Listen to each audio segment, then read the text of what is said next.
Hi everyone, this is Jeff, producer of Conversations with Tyler. One last reminder that you can register to attend our next live show here at Mason on February 17th. That's featuring John McWhorter, professor of linguistics at Columbia, author of many great books, and host of Slate's Lexicon Valley podcast. We still have a few spots open, but they will fill up soon, so register today by either clicking the link in the show notes or visiting conversationswithtyler.com.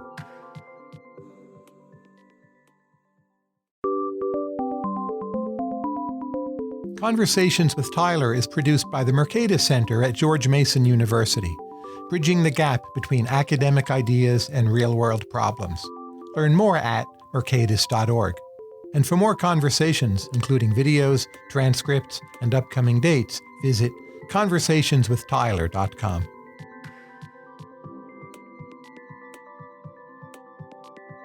Today we are here with Ezra, which of course means Ezra Klein. Ezra is editor-at-large at Vox. He has a new book out, which I like very much, called Why We're Polarized, and he too runs his own podcast called, believe it or not, The Ezra Klein Show. Ezra, welcome. Pleasure to be here. So let's start right in on polarization. Are American religions more polarized than they used to be? Are American religions more polarized? Catholics hating the Protestants, vice versa. I doubt it. Certainly not than we used to be, right? Depends. I think one of the questions when you're talking about polarization of any kind is how long your used to be implicitly is. So I think a lot of people, and it's true in my book, they implicitly baseline against mid-20th century America, right? Which is a time across a lot of dimensions of low polarization. May or may not be true for religion. I'll get to that in a moment. But compared to, say, 19th century America, where we are in pretty important ways a lot less polarized. So I think one thing to always be careful on is that like history is long, even American history, though shorter than a lot of other countries' history, is reasonably, has been going on for some time. And so we have had really, really high highs in enmity between different groups here and reasonably low lows. And the 20th century, which is a part that is in memory for a lot of people, was oftentimes a more low low. And so I just want to note that. In terms of whether or not the religions are more polarized, I don't think so, though I'm not learned enough on that to be confident in my answer here. What I would say is that the fundamental form of polarization seems to me to be changing, that the polarization now that has a religious dimension is sort of secular people versus religious people. And so there's been a collapsing of, say, the political leanings of more devout Protestants and Catholics in a way where they might have used to be thought of as a division, but now they much more often are in coalition against the more left-leaning coalition, which the single biggest religious group is people who don't have religious affiliation, and then you have people who are more spiritual and Marianne Williamson, and liberal Christians and so on. Or sports more polarized. So in the old days, Celtic and Knicks fans maybe hated each other or they hated each other's teams. Is that gone? Does anyone even care? I don't know. Don't we all just watch GIFs on Twitter? As I admit in the book, I am not now and never have been a sports fan. So anything I could say on that would be such like talking out of my hat that it wouldn't be worth you hearing the answer. But here's what I'm getting at. It seems many parts of American life are not more polarized, but some parts of politics is more polarized. What makes for the difference? So the way I would think about this is that the story I'm telling in the book is in a collapsing of a lot of different forms of polarization into a single point. And so to me, the concept that was really helpful here is thinking about cross-cutting forms of polarization versus unified forms of polarization. So imagine in some of the ways you're talking about here, someone who's mid-century, right? There might be a lot of polarization in, say, the Catholic Protestant dimension or maybe the Jew Protestant dimension. They might be polarized on sports team. They might be polarized in terms of they belong to a union and they're angry at their bosses or they're angry at people who don't belong to the union. They might be polarized regionally. One of the things, though, that was happening, certainly, again, mid-century in America, is those forms of polarization tended to be non-correlated with each other, or at least a lot less correlated than they are today. So maybe you're a Republican, but you also belong to a union, and you're also a Protestant, and you were also living in a city and so on.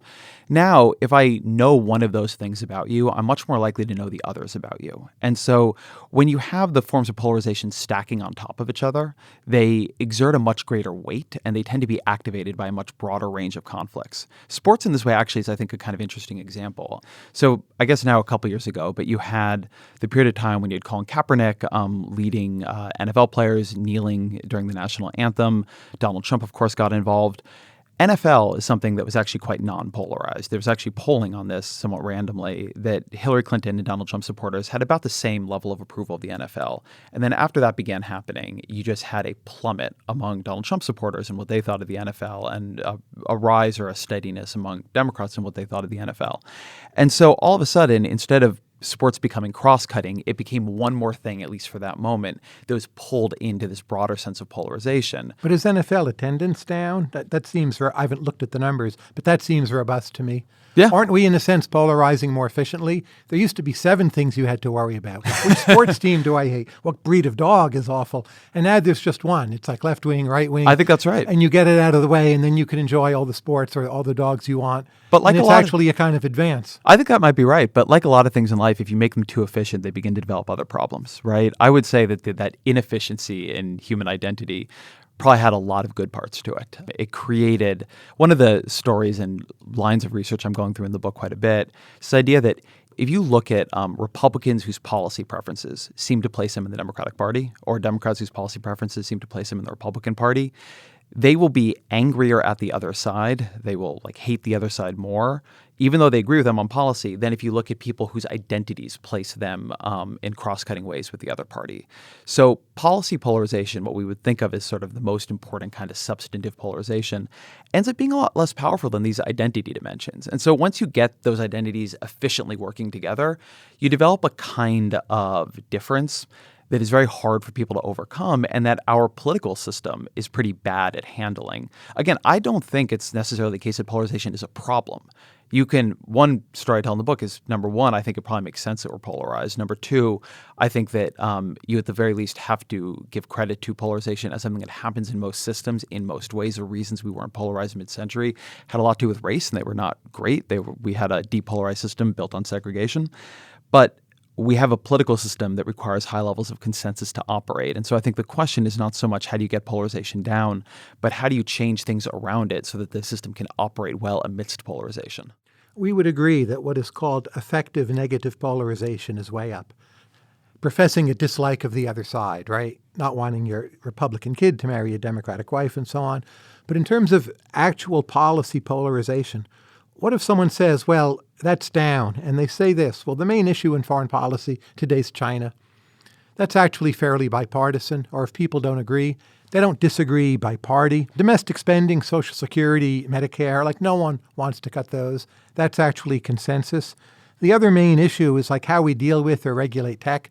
America has its own system. It's happened through the regulators. It's not really that partisan. One may or may not like it. But again, disagreement about it doesn't fall along normal party lines. So the main foreign policy issue, the main substantive social issue, we're less polarized. And then domestic spending, it seems we kind of all mostly agree. Why is that wrong? So I think I'm not sure it is wrong. 2 things I would say about it. One is I think the word main is doing a lot of work in that argument. The question is, how do you decide what are the main issues? I wouldn't say domestic regulation of tech is a main issue, for instance. I think it's important, but compared to things like immigration and healthcare, at least in the way people experience that and think about that, or if you ask them what are their main issues, domestic regulation of tech doesn't crack the top 10. But even healthcare, the party of repeal and replace is now the Democrats, and that's shifted. So at any second, it's quite but not polarized. in the way repeal and replace actually is meant in American politics. Democrats do not believe you should repeal Obamacare and basically replace it with nothing. That's what that is. Single payer, repeal and replace. So, but that's a place where actually you've seen a sharp increase in polarization, right? So you've seen people who are now much more structured around the poles of that argument. Look, when they started the Affordable Care Act, there was an idea that you could build on what Mitt Romney did in Massachusetts, which was, at least at that time, a Republican-endorsed plan, and Democrats could take some version of it, and both parties would come around to center. Now what you have is a Republican Party that is much more truthfully admitted it does not want to have any form of a universal health care insurance scheme. And then the Democratic Party that is moving much more towards Medicare for all or a single payer scheme, not even just universal health care, but actual single payer.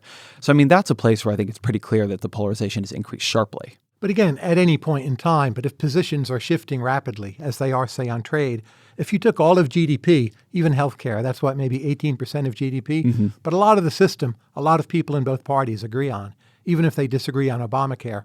Obamacare is only part of that 18%. Over what percent of GDP are we more polarized than we used to be? as compared to less polarized? That's What's your I guesstimate? like that. I like that question. Let me try to think about this. I don't think I have a GDP answer for you, but let me try to give you more what I think of as a mechanism. I think a useful heuristic here. People don't have nearly as strong views on policy, qua policy, as certainly people like you and I tend to assume they do. The way that Washington, D.C. talks about politics is incredibly projection-oriented. We talk about politics as if everybody is a political junkie with highly distinct ideologies. Political scientists done a lot of polling on this going all the way back to the 1960s, and it seems like something like 20 to 30% of the population has what we would think of as a coherent policy-oriented ideology where things fit together and they have everything lined up. Most people don't hold policy positions all that strongly. So what happens is that they do hold, to the extent they're involved in politics, identity strongly, political affiliations quite strongly. They know who is on their side and who isn't.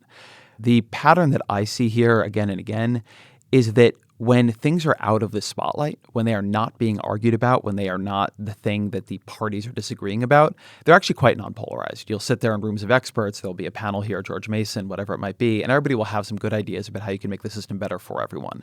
And then what will happen is the eye of Sauron of the American political system will turn towards whatever the policy issue is. Maybe it's Obamacare, maybe it's climate change. Remember, climate change was not that polarized 15, 20 years ago. John McCain had a big cap and trade plan in his 2008 platform. But it's easy for things not to be polarized when we're not about to do anything about But them, that's right? exactly the point. So that I think it's actually misleading to look at things where we are not really focusing on them in a popular way and say, hey, people aren't that polarized. Once they get into the political system, they collapse down to this unit of fundamentally the zero-sum question in American politics is who will win the next election, or maybe even to use more of a Tyler Cowanism, whose status should be raised or lowered in this debate.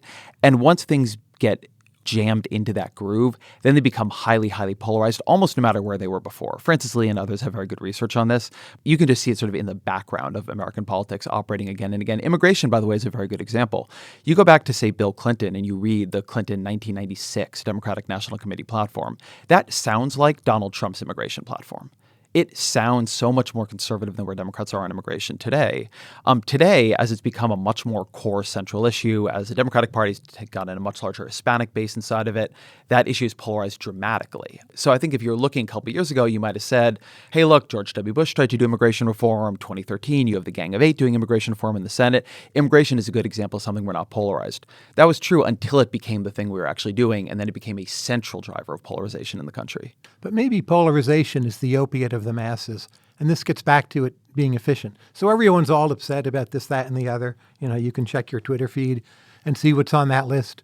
But if you take, say, gay marriage, not that long ago, Republicans went crazy about the idea. They tried to run elections on it. They totally lost, right? And now they've surrendered. So again, moment by moment, it looked super polarized. Mm-hmm. But what actually happened was there was a big shift. It took, say, about a decade.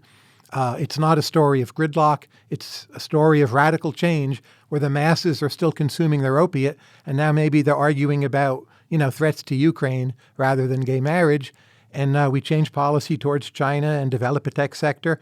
The Supreme Court supports gay marriage and progress moves on, including political progress. Is that wrong? I think so. I think it is wrong, but not entirely. So the way I think about it is this. One, I think gay marriage is an idiosyncratic issue. The way public opinion flipped on that and the way that flip has been durable is unusual in most issues. It's something that political scientists study. I think gay marriage is something where it's not that you can't think of anything else where there's been public change, but the speed with which it happened.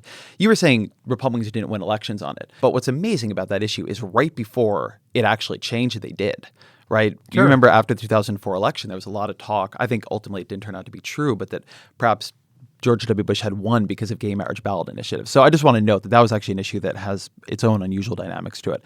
But I think to your broader point, I wouldn't call it an opiate in the sense that I don't believe that what is happening is that people are amusing themselves with polarization over here, whereas the political system is being run. People cannot see me making hand motions at the moment, but over here on the other side, that what is happening is actually the political system, when it runs into these issues, ends up being largely, for the most part, foiled. And that has tremendous implications for governance, climate change, and my idea being a pretty good example of that. So I do think systems move on. I don't think that I would not claim that what I'm describing here that if somebody comes and writes a book about the American political system in 30 years, it will hold to the exact same dynamics I'm describing right now. Demographic change has a lot to do with this. I think generational change is a very under-discussed force in politics. A lot less changes through persuasion than through cohort replacement, to put a nice euphemism on it. People aging out of the electorate. The less euphemistic. And so things do change. But in terms of describing where we are right now, I think that polarization is driving political outcomes in a quite profound way. And so you're not doing something where people are being distracted by polarization while the system works well in the background.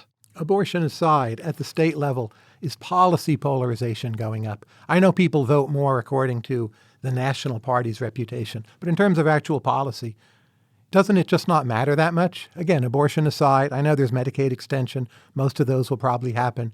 But for most of the budget, it seems it doesn't matter. My understanding is that policy polarization at the state level actually has gone up quite a bit, and certainly that partisan polarization I know in state legislatures has gone up a lot.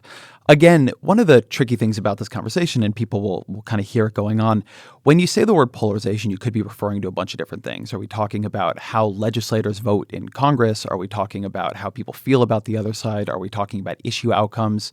And so the question a little bit is what dimension of polarization we'd be looking at there. And different ones probably have different answers. But say what a state government does, again, abortion aside, but if 80% of the voters more or less support it, and then when a change of government comes, you don't notice a change in the budget, I would say that's not so polarized in terms of policy, though the opiate of the effect of polarization clearly is going on.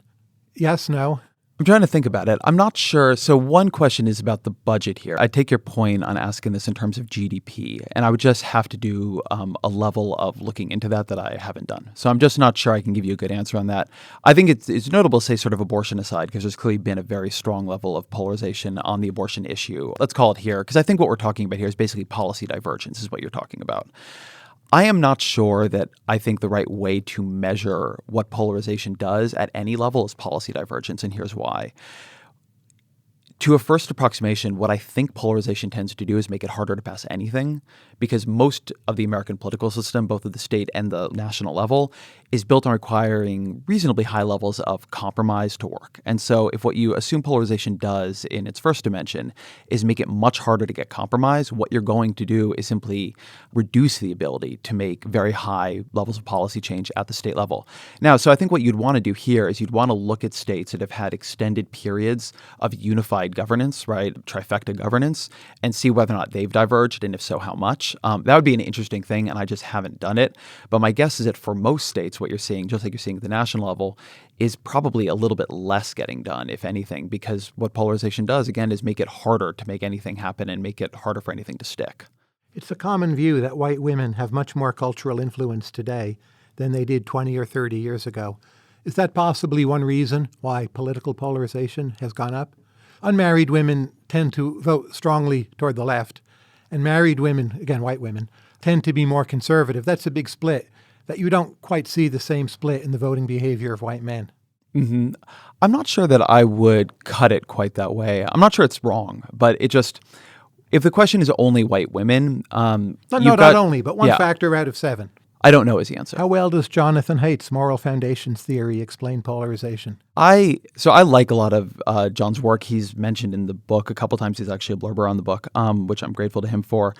I think the disagreement I have with moral foundations theory is that I learned a lot from John about motivated reasoning and about the ways in which human beings end up using their reasoning more, as he puts it, as a press secretary than a kind of disinterested searcher for truth. And my concern with moral foundations theory, which I know has also been under some academic challenge, although I don't actually feel super qualified to adjudicate that debate. My concern with moral foundations theory is that it is pretty easy to imagine how people, if they're motivated by elite cues or motivated by partisan interests or something else, could argue their way into justifying a lot of different kinds of policy perspectives under different moral foundations. And I do buy this part of it. To the extent you do have different moral foundations for people who are on different sides of the debate, I talk a lot about there's a very clear in the data increasing polarization by political psychology, sort of resounding down to open versus closed versions of psychology, right, where you want openness to experience versus conscientiousness. That is polarizing. But because we are so good at arguing ourselves into the position we need to take, and because a lot of people's policy perspectives are actually reasonably weak, I'm just not sure how much in a kind of abstract way that actually tells you about where people are going to end up. And maybe a very simple way of putting it is, given the stated views of both the Democrats and Republicans on questions like harm and sacredness and so on, where John would put them in moral foundations or other people would put them just in terms of caring about government interference, it seems very plausible that you could have had the two parties reverse their position ultimately on abortion. Right, that you could have had a Republican Party that was much more pro-choice because it was worried about government interference in people's lives, a Democratic Party that had taken the other position for other reasons. The fact that we didn't always makes me wonder how much of positions are actually being explained by people's underlying psychologies versus that their underlying psychologies end up helping them explain how they're going to argue for the positions they've taken for other demographic and historical reasons. Let's say we put aside the GDP metric and move to an influence in the world metric. And let's just say, I suppose, like 85% of the import of what the U.S. government does is foreign policy, or some pretty high percentage, right? This is America. We have a lot of impact on the world. And if I look at foreign policy, things to me seem less polarized. Now, I get on any moment, we talk about Russia, Putin, Ukraine. People go crazy being polarized. But they almost don't even know what the places are they're talking about. And it can fade in an instant. And when you ask, what does each party actually want to do when it's in charge? I'm not sure I could even describe the differences. And the parties seem, in a way, incoherent on foreign policy, both of them, to me. Do you think that's a fair characterization, that in foreign policy, putting aside moment by moment, that polarization has gone down? I don't know that it's gone down, but I agree that it is incoherent, and I'm not sure it's gone up. I don't think, in general, we are super polarized on foreign policy. But again, I'm not sure it's gone down. So, for instance, something I note in the book is that opposition to the Vietnam War, when opposition to the Vietnam War was at its height, was actually pretty evenly distributed between the Democratic and Republican parties. During that period, when he was running as Ford's vice president, Bob Dole famously said, the Democratic Party is a party of war. And people were very upset about that. But there was a reason he said it, right? A lot of the wars have been launched by Democrats. And so while I agree with you that I don't think foreign policy is highly polarized in the way that some other things are, I'm not sure it was more polarized in the past. As you probably know, our mutual friend Josh Barrow once wrote a piece saying Rhode Island was the least polarized state. Is that something they should be proud of? Is it a problem? How do you view Rhode Island within the framework of your book? That's a good. I did not have. Somehow the big Rhode Island chapter got cut. This actually, I think, is an important point. I do not think that abstractly polarization is a problem. And I think it's really important to say this and be clear about it because particularly in Washington and in a lot of contemporary political discourse, polarization or being polarized operates as a kind of epithet. To be polarized is bad. Polarized operates as a synonym for extreme, which it very much is not. And one of the arguments I make in the book is that the alternative to polarization is often suppression of disagreement. So what you tend to get in multi-party or even more to the point, two-party political systems is that when disagreements are located within a political party, they are handled by an effort to either suppress a disagreement or to find compromise on the disagreement. When they are located between the political parties, they tend to lead towards escalation as the parties sharpen the differences between them in an effort to beat the other party, to show who they are, to differentiate, etc. And so a lot of what was depolarized in the mid-20th century had to do with the Democratic Party being the home of a racist Southern Dixiecrat bloc, which ended up controlling a lot of the Democratic Party's outcomes and approaches. And as part of that, the Republican Party having this sort of liberal northern and to some degree even Western dimension.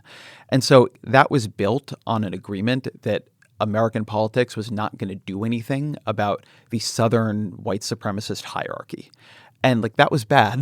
That was not a good thing. We had a more depolarized, and you can argue in certain ways what looked like a more functional politics, but is built on blood. And so when things are polarized, on the one hand, they often don't work that well in our political system due to the requirement for consensus, but you often are getting arguments and debates you wouldn't have otherwise. Immigration here is a good example. Immigration is something that has traditionally split the parties internally, trade being another one.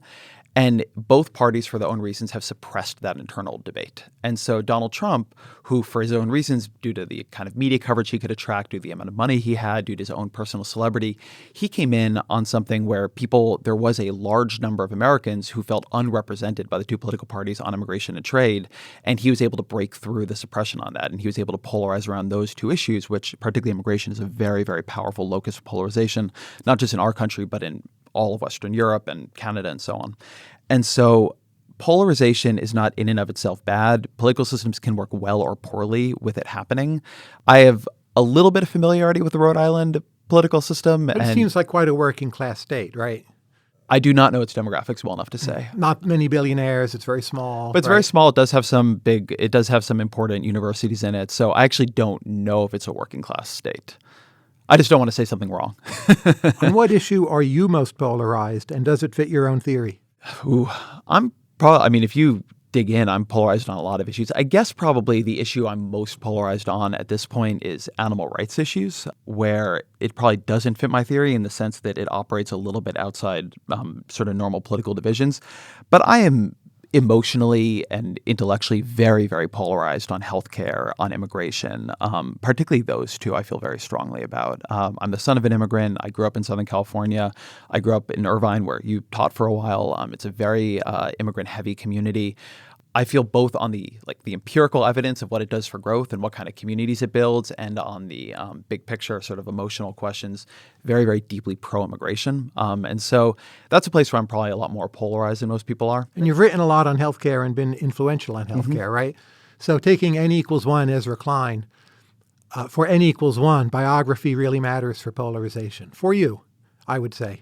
Oh, interesting. Right. Now, do you think that that's would how that wouldn't generally explain true is healthcare that? for me? It would explain healthcare and immigration. No, it wouldn't explain healthcare. You've done so much on healthcare. But it's not very related to my own biography. Well, not as early as being the son of an immigrant, but in your earlier years, you made your name writing on healthcare and had a big impact on Obamacare. Oh, so that's interesting. So if people oppose that, they're opposing your work. Oh, maybe I don't understand the question. Are you asking what I am polarizing on, or what I am personally polarized about? Is this a question about my views or about people's views of me? Question about your views, where you react most negatively to people disagreeing with you. So I don't think, actually, healthcare is probably then not a good example, because I'm so deep in that issue and I've spent so long covering it that I'm pretty used to the disagreements there. I think that it is, let me think about this. It's a good question I need to reflect on for a minute. I think certainly immigration, if I feel that people are dehumanizing immigrants or speaking about people who risk everything to come here as if they're somehow just criminals who should be dismissed, I have a very, very negative reaction to that. I've mentioned animal rights issues. I have a very strong emotional reaction to the way people talk about those issues and think about them and act on them.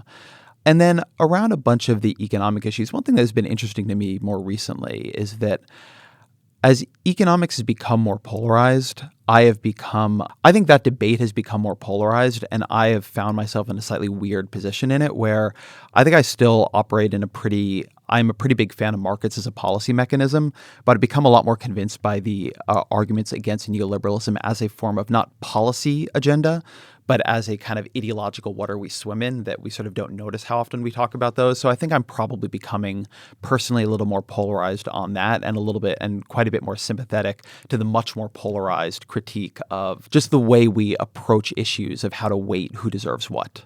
Now, many conservatives, and I don't mean Trumpian conservatives, but sort of actual literal conservatives, Michael Oakeshott, some phases of Andrew Sullivan, some phases of Hayek, they will claim they are epistemically more moderate than are those on the left or progressives. But that's a contentious claim. I'm not saying do you agree with the views of those conservatives, but do you agree with their self-description that they're epistemically more moderate because they don't want these big, quick, radical changes? It would depend who we're talking about when we're talking. In theory, that I think is an epistemically somewhat more moderate claim. I just find that a lot of people who claim to hold that temperament don't actually hold it in practice. And so should we aspire to be more like those people? They're a vanishing breed, right? Sure. We could make they were ever more like if they were ever that real in the beginning, right? But there's a few. I've known a bunch. Yeah. They're stodgy, 100%. right? Yes. Abrasive stodginess. Is that your next book?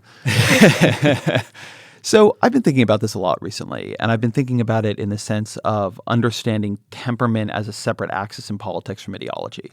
And this being something that is particularly hard for us to keep an eye on because we use the same words to describe different things. So we use the word conservative to describe both an ideology in terms of lower taxes, smaller government, et cetera, and this sort of conservative temperament that you're discussing, this Michael Oakeshott, some phases of Andrew Sullivan. Let's just move slowly here. Let's think about what we've built and let's be careful about what we're tearing down.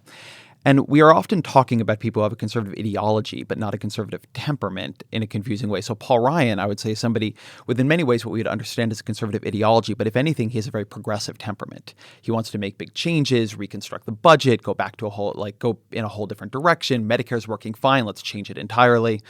So he's somebody who I think you would understand as conservative in ideology, progressive, if anything, in temperament.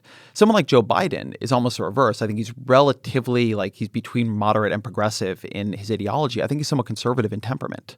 And then there are people who don't have much ideology but are almost reactionary in temperament, where I would put, say, a Donald Trump. Bernie Sanders, I think, is confusing on this too. I think he's obviously relatively socialist, or at least democratic socialist in ideology. He is not that revolutionary in temperament. I've covered him as a legislator for a very long time. He's not one of the people who's always trying to blow up the chamber. There are people like that. He's not calling general strikes. He's not using every parliamentary maneuver he can to stop anything he doesn't like. And so I think that it is worthwhile to think very hard about the temperament people bring to politics. I think that the number of people who end up having strong ideologies and hewing to a genuinely conservative temperament is quite small. If you could engineer your own political temperament, would you change it from how it is? Mostly we're stuck with what we've got, I would say. But if you could, press the button. More passionate, less passionate, something else. So I think I like my political temperament. I think probably for the era of politics we're moving into and for my job, it would almost be better to be of a more conflict-oriented temperament than I am. That I think that we are moving into something that, at least in the short term, is rewarding or is going to reward those who really like getting in fights all the time. And I don't like that. I'm more consensus-oriented. I like sort of hearing people out. And, I think I probably have a little bit more of a moderate temperament in that way.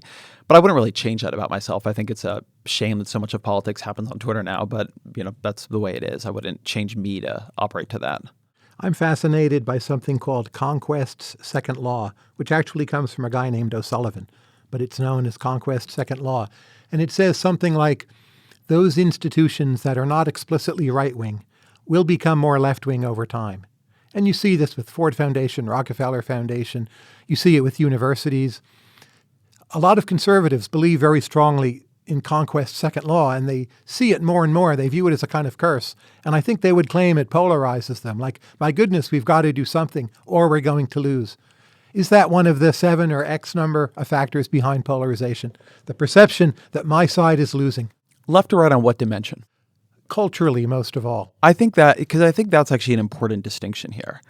I think it really is the case that a lot of big institutions over time are moving left culturally, in part because I think the demographics tend to move left culturally, and institutions are both very worried about young audiences and tend to be very captured by young employees. But we're aging now, so I know we are definitely aging. But society as a whole is aging. Sure, but I still think that part is true. That it's aging, but it keeps replacing itself. We've not run out of people here. But if it's age, you would think the younger eras would be more left wing, whereas now we have an older America, and there's a claim, it could be a false claim, that institutions are becoming less right wing. I see it more as a kind of historical, not arc in the sense of it being deterministic. But I don't think it would be the case that the way you would rate this is that if a society had an average age of 32, it would be more left-wing than a society with an average age of 46. I think things like economic growth and average wealth and so forth have a very big impact here. But the thing I wanted to say on this, because I've been thinking about it since we were chatting about it the other day, is it seems to me that we rate how left or right an institution is by where it is on some of these cultural questions, like how do you feel about gay marriage? I'd almost call it like a cosmopolitan divide, like how cosmopolitan are you or in your fundamental orientation? But that a lot of these institutions that people think of as left-right are also growing at the same time as they get older, more conservative on other dimensions.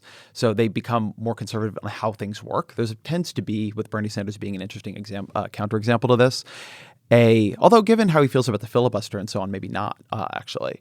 There tends to be a conservatism that emerges on how things get done in complicated systems, be they legislatures or bureaucracies, that happen after people have been in those systems a very long time. They begin to be very used to how the thing works, and it's hard for them to imagine it working another way. My colleague Matt Iglesias sometimes makes a point that everybody calls Hollywood very left-wing, but if you actually think about Hollywood's veneration of soldiers, police, other kinds of the government authority figures, there are dimensions where it's actually quite right-wing. Economics, I'm more used to this one from being in newsrooms, but newsrooms don't, in my experience, they are left-wing in the sense of some of their cosmopolitan orientations, but they have a sort of Morning Joe approach on economics. They tend to be quite biased towards deficit reduction, towards a Committee for Responsible Federal Budget view of the world. I think there's something very interesting and important, I actually try to talk about it in the book, in the way we actually key left or right increasingly to this cultural dimension, but it is very far from the only dimension operating. And I think that one of the destabilizing tensions of American politics right now is that the right feels like they are losing on culture, which is what they care about most, and the left feels like it is losing on economics, which is what it cares about most. And so everybody simultaneously, both in this and some other respects, feels like they are losing power, even as the other side sees them endlessly winning power. And that feeling of nobody being quite sure who is winning and who is losing is quite disorienting. It's time for a round of overrated versus underrated. Are you game? I'm game. Manhattan. Let's do it. Oh, overrated. Why? Because it's not a livable city. Like, it's just What's I'm the main problem? Subway, garbage pickup? Yeah, some of that. It's hard to ever get natural light in there. I have spent a lot of time in Manhattan over the years, and I want to admit that I think some of my dislike of New York City is based on the fact that I end up being in Midtown a lot just because I'm there for work. But I have just never felt a connection to Manhattan. I don't like the subway. I don't like the level of density. It just doesn't work for me. I wish I had a better and more thought through answer. But I think in some ways my feelings towards Manhattan have always been so deeply visceral that I've never had to create. I'm very polarizing on this. That I've never had to create another argument for it. I think the other way, by the way, and this gets to identity polarization, as somebody who's from outside of Los Angeles, I have always had a kind of competitive and annoyed reaction to Manhattan, where like I feel like Los Angeles is one of the great American cities. It drives our culture. It drives, California in general drives so much of both our culture and our economy. But the endless feeling of superiority that Manhattan has, also, like, look how much it ends up controlling politics. We've had no fewer than 3 former New York mayors involved in this year's presidential campaign and a number of Southern District prosecutors. Drives me crazy. And then when I lived in D.C. for a long time, D.C. has a lot of people who grew up in New York, and they're just endlessly shitting on D.C., and I like D.C. So I have a somewhat reflexive dislike of Manhattan that is built in response to people from Manhattan always talking about how great Manhattan is. Visiting Pakistan, overrated or underrated? Oh, it's underrated. Why? It's just an amazing, fascinating place. I mean, as this question implies, I was there recently. And I had a distinct experience there. I was there for a friend's wedding. And so I got to see a part of it that I would not in any way call representative. But, I mean, if nothing else, I was in Lahore for a lot of it. And the level of air pollution there, recognizing what people are living through in a daily way, is, I think, a very sobering moment. Everything we know, sorry, this is probably not where you were trying to go with this question, but great, everything we know about air pollution as our science gets better on this is just year after year we do more science on it. And year after year what we find is it is worse for you in more ways at smaller levels of particulate matter than people thought. Air pollution is a much bigger problem than we give credit to, both in American and in global politics. And being there and recognizing like what children are growing up in there is genuinely horrifying. And then beyond that, I think just Pakistan is a very interesting political system. You've recommended this book on your blog, but I'll recommend it too. Anatol Lieven's Pakistan, A Hard Country is just a really wonderful book. And then there's a book of short stories called In Other Rooms, Other Wonders that I just think is a really beautiful evocation. How do I say that? Evocation of what it's like to live in a functionally feudal society. So the kind of mixture of sort of advanced parts of Pakistan and more developing parts of Pakistan is interesting and disorienting. But I want to say that I spent my time in Lahore there. It's a very different country outside of those areas, so I would love to do more traveling there. It's just an amazing place to be. Writing a book. I don't mean publishing a book. That's clearly a wondrous thing, right? But writing a book. Oh, I suspect publishing a book is going to be the overrated part. Okay, how about writing a book? I don't know how to rate whether or not writing a book is overrated or underrated because I don't exactly know how people rate it. It was underrated for me. I signed on to do a book with Simon & Schuster probably 6 years ago now. I put it down to launch Vox. The book I ended up writing is very different than the book I intended to write. It was one of the most generative intellectual experiences I've ever had. It forced me, this book is very much it is me kind of pulling the deep model and me building the deep model I have of how American politics works and functions. And one of the humbling things about that is recognizing how much in my model that I thought was there actually wasn't, or it was working off of intuition, but it wasn't strong enough, or it wasn't built on good evidence. A really sobering thing for me just in doing this book was I had to do a chapter on asymmetric polarization because that's a big part of this. If you're talking about polarization, you have to talk about why the Republican Party has become a very different institution from the Democratic Party. And it was really to my surprise to find that for all that political science had a strong view that there was asymmetric polarization going on, they did not have a good story for why it was happening. The kind of causal mechanism was extremely underdeveloped. And I had to go through a lot of different drafts and a lot of reporting and a lot of reading on that chapter to come up with something that I found convincing. But asymmetric polarization was a very big part of my story of American politics, and recognizing how under-theorized it was in my head was striking. So I think that writing a book, it forces you to pull forward things that you might assume are pretty settled because, some level of intuition or value or just hearing other people talk about it has made you think it is more sure than it is. And then when you actually have to put it in a coherent framework, you find out that there's a lot of blank space in there. Telecommuting, how far can we extend the principle? I am struck that, so telecommuting is clearly overrated. I am struck by what a failure it is of Silicon Valley. And what goes wrong with it?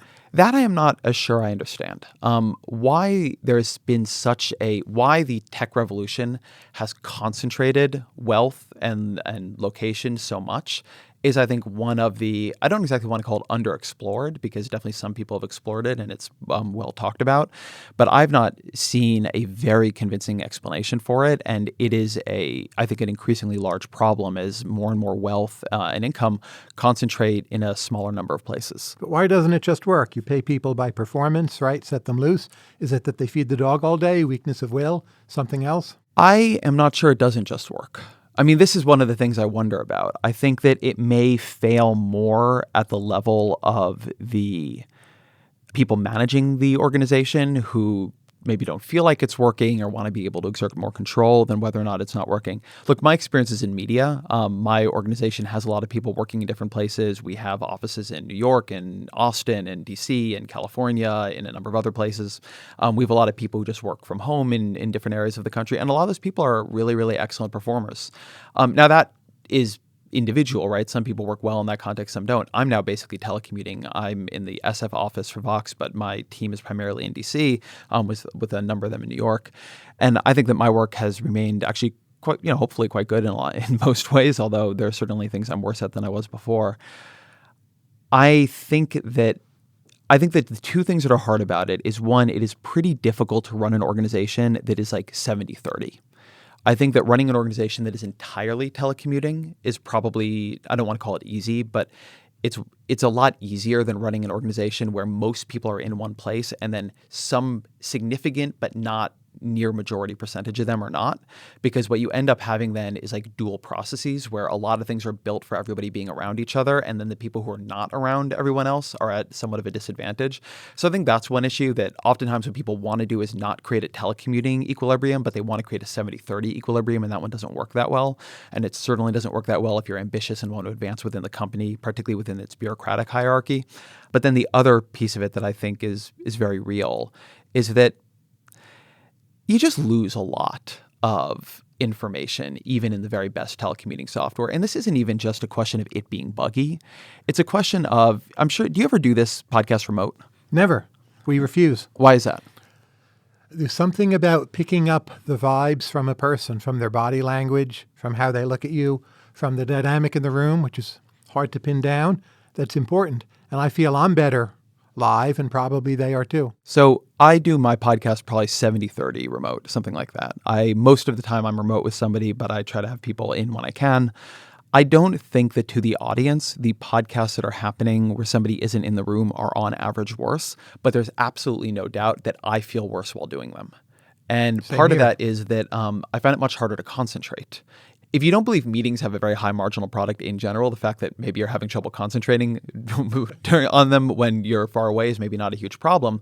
But in terms of how it feels to be in a meeting on telecommuting software versus how it feels to be in a meeting in person, it's 100 times different. And so I think that this may not be a marginal economic product question so much as it may be the preferences people ultimately feel question. There's just a preference for being in person. Where human animals, a lot is lost. Maybe what is lost is not that important, but in terms of how it feels on the other side of it, it matters quite a bit. Working for McKinsey, overrated or underrated? Oh, I think it's overrated and always has been. I think that the level of backlash right now is pretty high. So it is possible that if you are in like the top echelons of that backlash, it's become, I don't exactly want to call it underrated, but the level of vitriol is going up. But I was writing on this years ago before the sort of current Pete Buttigieg backlash was in gear.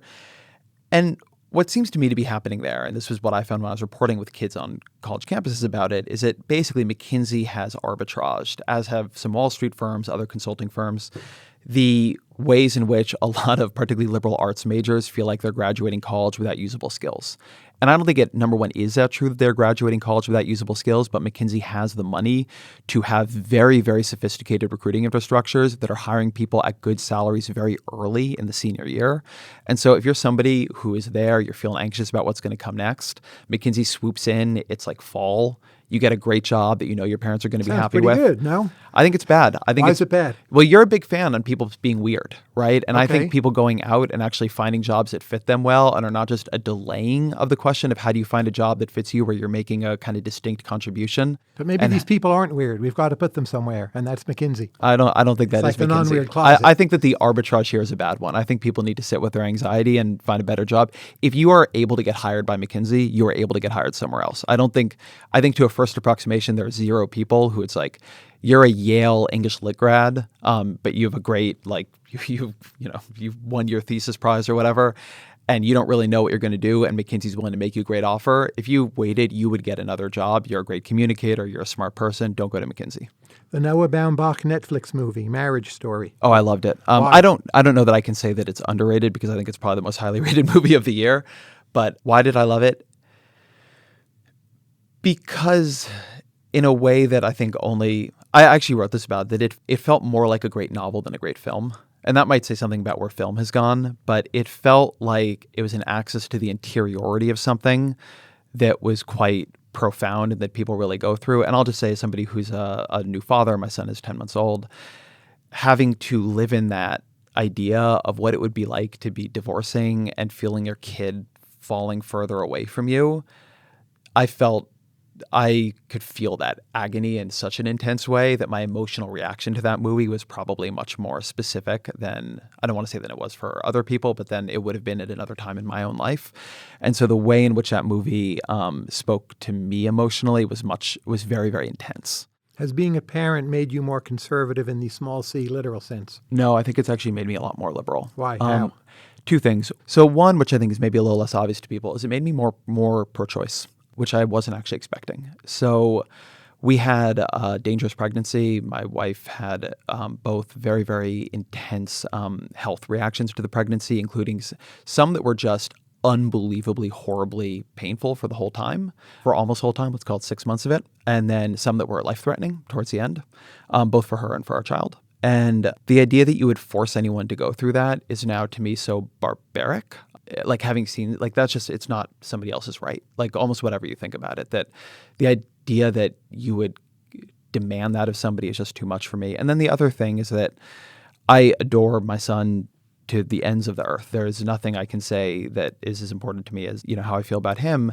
And also when you're going through pregnancy, you realize that in that first 6, 12, 10, even 20 weeks, miscarriages are very common. Things go wrong.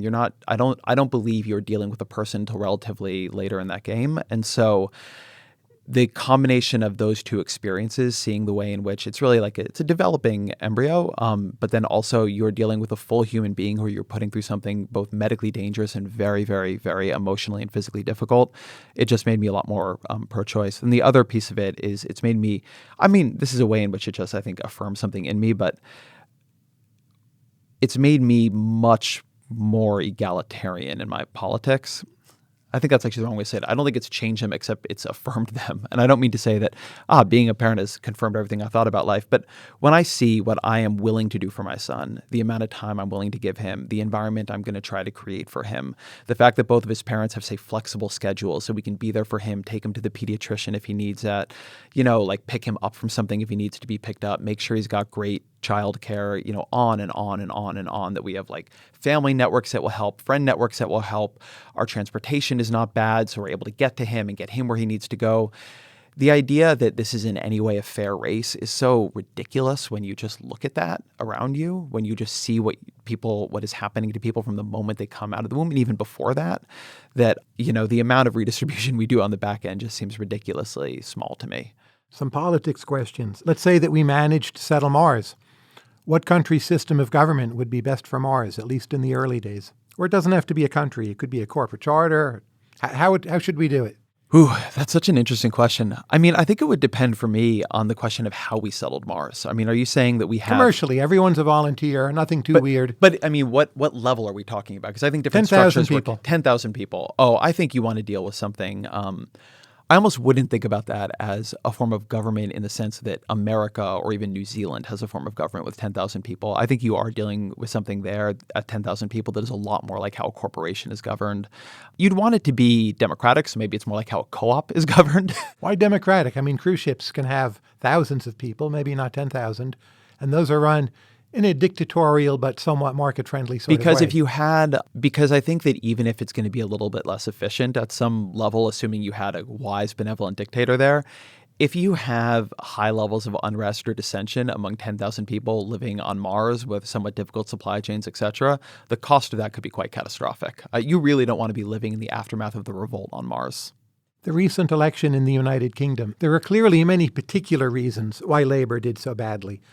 But many of those are endogenous to the broader situation. What's the ultimate reason why Labour did badly and social democratic parties in most of continental Europe are in retreat, often hovering at 22%, not obviously making big comebacks? What's your theory? So I have a couple theories. So one, I think that it is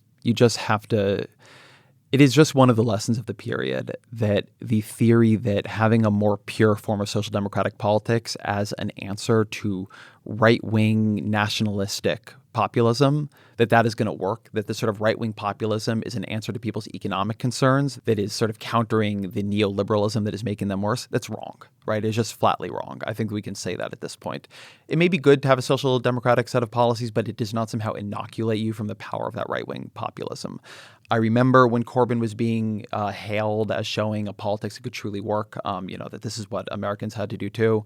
And I think that you have to take that with almost as much force in the other direction. He's in some ways maybe a uniquely bad politician. The fact that he didn't have a clear position on Brexit was quite bad.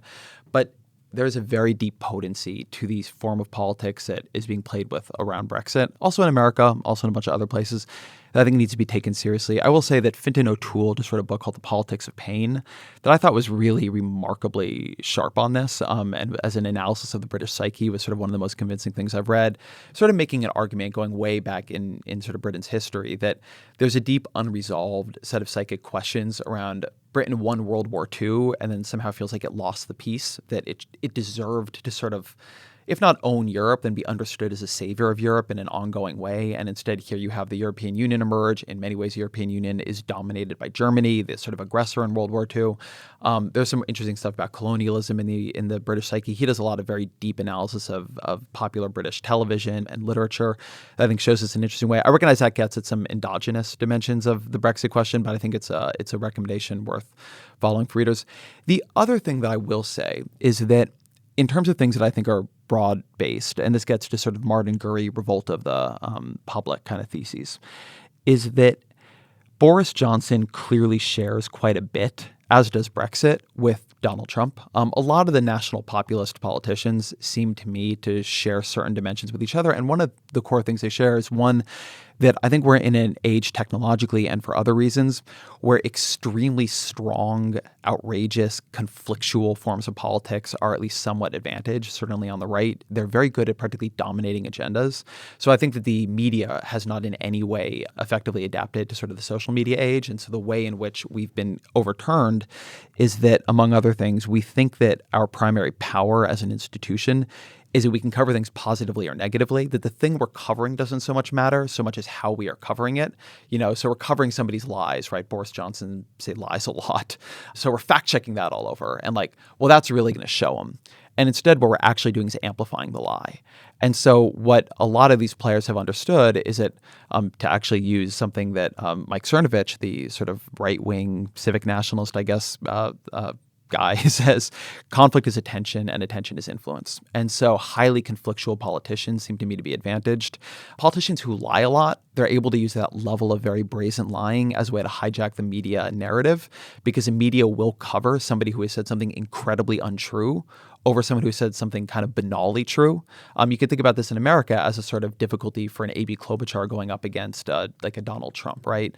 A politician like Amy Klobuchar is very popular. She highly overperforms in Minnesota. She is a very effective politician in the Senate. But if you go back a couple of years, she wasn't getting very much coverage, whereas like the people who are more provocateurs were. And so that way in which the coverage dimensions are shifting away from like, what does a consensus of party elites tell you about who to pay attention to versus who goes most viral on social media, that has really changed who is succeeding in politics. And the kind of people willing to play that game tend to be either highly ideological or highly conflictual.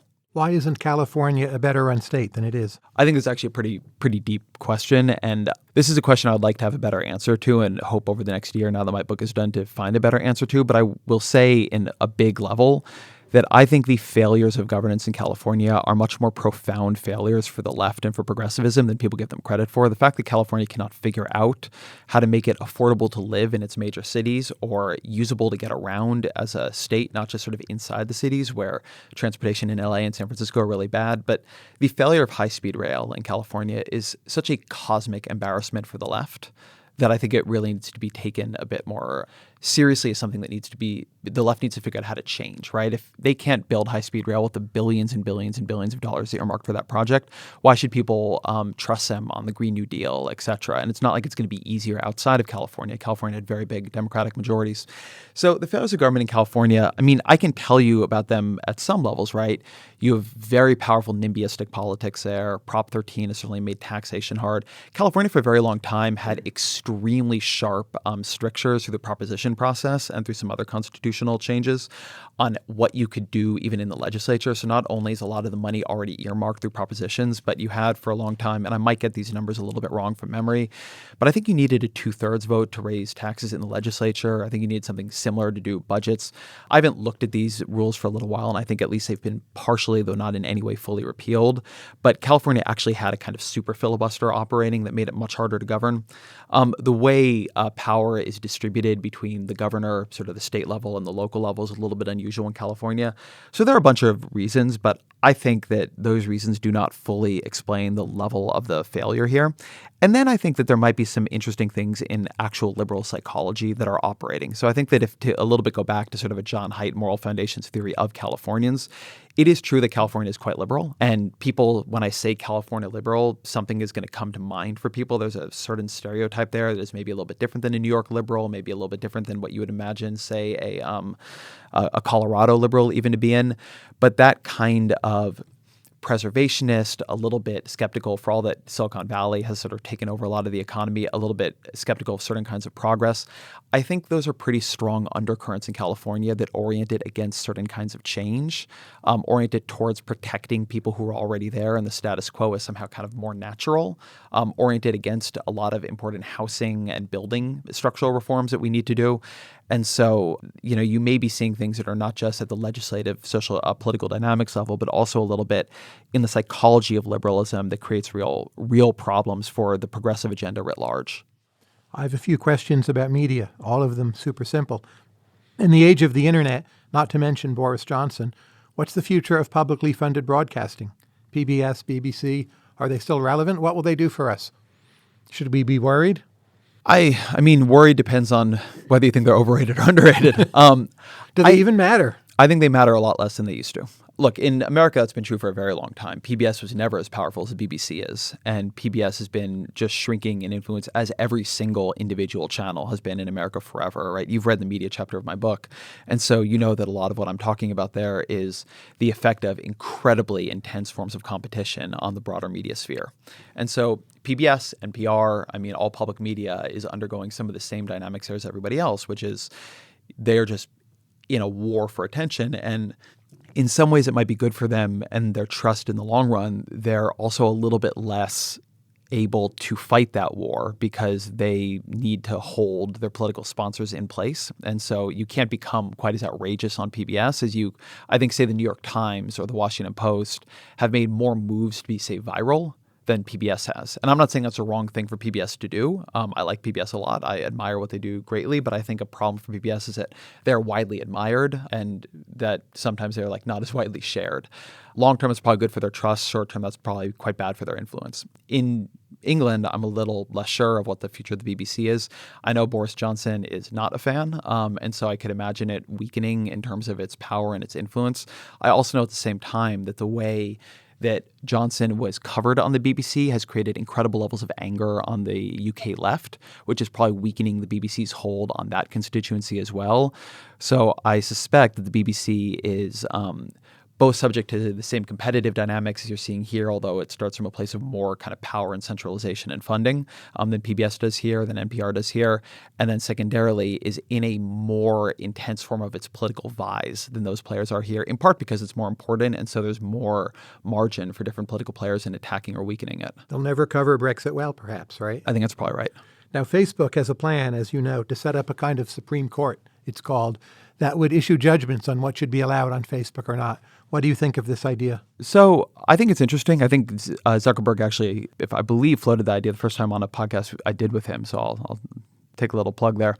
But I don't think it's going to solve the underlying problem, in part because I don't think that is the underlying problem. I think that social media and the way we deal with it, and this is true in a lot of places, we end up focusing on, one, the easy cases rather than the hard cases, like fake news as opposed to real news. Everybody agrees that fake news is bad and you shouldn't have it.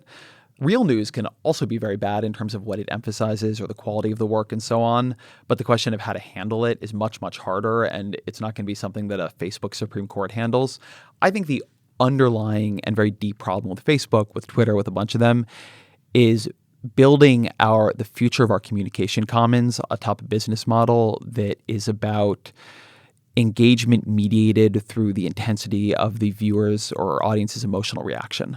I don't think that's something the Facebook Supreme Court can solve, and I also don't think it is a good thing for the future, but nobody really seems to want to fight it. The questions about privacy, I think they're important. The questions about fake news are important. All the questions people bring up in these cases are important, but I think all of them are also less important than the question of, is the future of how we will communicate with each other, of how politicians will communicate with the public, of how basically all important communication will be structured and incentivized, is it what gives you the strongest emotional countercharge? And if so, I think that we are just in for this period where a lot of energy is going to go towards the most outrageous and most offensive players, because they both get the energy of the people they inspire and the people who hate them. And it's like the combination of the energy and counter energy that gives them so much control of the conversation. Twitter also kicks people off its site. And you and I both know that they're not going to get it exactly right. Would you rather live in a world where there are too many or too few people on Twitter? Oh, I mean, I've said this before, and I think we would be better off if there was no Twitter. Sure, but there is a Twitter. Right. So you're asking just on the margin. You want them to kick everyone off at the margin. Let me think about this for a moment. I don't think it matters hugely, is the answer. So then why shut it down? Oh, because I think that in terms of, if we're just asking, like, should the edge cases be decided in a little bit more towards censoriousness or a little bit more towards permissiveness, I just don't think it hugely matters. Like, I don't think the world is very different. If the edge cases don't matter and they let you and I continue, then it seems you should be... I think you and I are worse on Twitter. Worse than what? Worse than we would be if we just weren't on it. But we both benefit from being on Twitter. I know. I don't think all the things we benefit from are great. Look, I have a lot of Twitter followers, so I'm speaking against an interest here. Like, in some ways with Twitter, I have an early mover advantage. I think that I have watched this, and look, like, I'm very influenced by my world being politics and the media. So that's more what I'm talking about than anything else. I think virtually every politician and media figure who goes on Twitter is a worse version of themselves on it than off of it, and that we are in a collective action problem where it is individually rational for everybody to be on it, and it is collectively bad for all of these institutions to be on it. Among other things, again, in a slightly Martin Gurry way, I think that one of the things Twitter is doing, particularly for the media, is making extremely clear some of our as somebody who's not a big fan of quote unquote objective media, I think it's even a bad version of this. It's making extremely clear our biases, the ways in which we're cliquish, the ways in which we are reactive. I think for politicians, it incentivizes a lot of their worst behavior. Again, it is good for individuals, and that's one reason that, like, I still am on it. But I feel like there are things in society that I think are not good for society, but that in order for me to play my role in society, I still have to participate in, and that's one of them. You're now out in the Bay Area. How has living amongst, the so-called world of tech changed your non-political views? It's a good question. I don't feel like I live too much in the world of tech because over the last year, I've mostly just become a parent and haven't gone out that much. So my belief that I was going to and with the election and impeachment and everything, I've not dug into some of the tech questions I'd like to dig into as much as I would like to. It has definitely changed some of my views on California governance. We were talking about that earlier, and just watching it up close. I've gone to planning meetings and stuff, and that's been an education in its own way. I think the view it has changed more than any other is it is a really interesting intellectual culture to see up close. And in a lot of ways, for all that it gets lionized, I actually think I prefer the way DC thinks about problems. I think the tech conversations that I'm part of when, you go to these dinners and so on, it's interesting. It's like an intellectual culture that is very venture capitalist in its approach. So it's like, here are 20 ideas. They're all very interesting. 19 of them are probably quite wrong, like not even a little wrong, like very wrong. But that last one might be great, really important. And if you can just figure out which one it is, now that works really well when the question is money, and it works less well when the question is you're trying to rebuild society in the image of your own ideas. And so on the one hand, I heard you on Eric Weinstein's podcast recently, and the word you used for Eric was generative. And I think that's actually a good word for what is prized out there. There's a kind of generative thinking. Like, here's a bunch of ideas, and they're all kind of cool, kind of interesting, and they're all made very ungrounded in the bureaucratic or emotional or human or social realities of the thing they're talking about. They're sort of very smart people puzzling about how a system works from the outside. And so on the one hand, that sometimes lets you cut away a lot of the BS and see what is going on. But oftentimes it just makes you miss why the system works the way it does. It makes you sort of miss the Chesterton's fence dimensions of a system. And so I have been struck by the way I a little bit instinctually recoil from that way of thinking, even as I, find a lot of what it comes up with interesting. And so I think that the thing it has probably changed the most is I have a little bit more appreciation even than I did before for the work that people do when they're actually doing the hard work to understand bureaucratic and human and social complexity, because that is something that when you're trying to build things that'll scale or build ideas that really sound great when you say them at a party or something, you tend to underrate. Now, again, I want to note that you really can go too far in the other direction and get trapped in the realities of how things exist now, and so be unable to imagine how they could exist in another dimension or another reality or in a future that you have built by creating Uber or whatever it might be. But what is great as a way of thinking about ideas for new businesses, or even great as a way of thinking about investments, is not always great as a way of doing big picture political and social analysis. The very last question comes from a reader, and I quote, "As a researcher with kids, I want to know about the post-kid Ezra Klein production function." So the post-kid Ezra Klein production function has been to feel really bad about how much I am underserving anything that I'm not currently working on. So let me answer this two ways. Over the last year, I've just kind of been in a scramble.